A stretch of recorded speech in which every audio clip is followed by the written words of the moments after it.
Brother. Yaani mimi ni brother wako, si ndio? Mimi. Mjomba. Brother wako. Mjomba. Mjomba kwa nini unataka kutafuta mjomba sana? Mjomba kuna kitu sikielewi. Kitu gani? Hii kipindi nimelala mjomba. Sio katokea mwanga mweupe. Sema pe. Wapi? Ndio. Alafu katokea kama mtu kufanya kitu nzuri.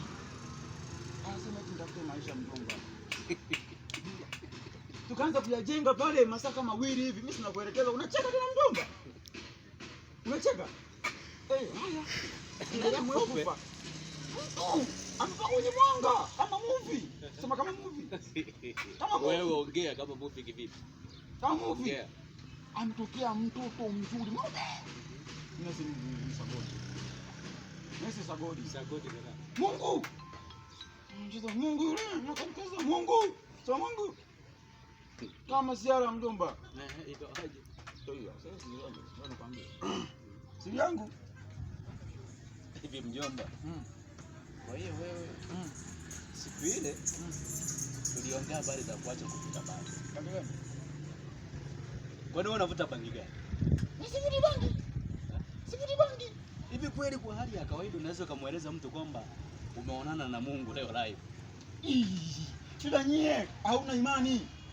Hauna imani ndani yako, hamna kila kitu. Yaani wewe mvuta bangi wewe na imani kuliko unakataa nini? Sasa unakataa nini? Unakataa nini? Imani mimi nayo.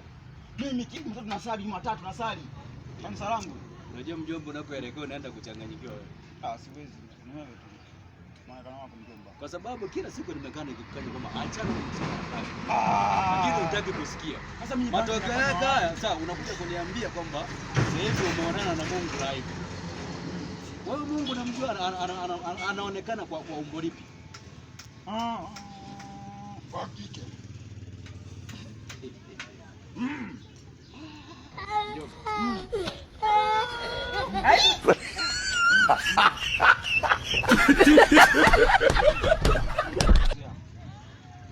Umepotea wewe.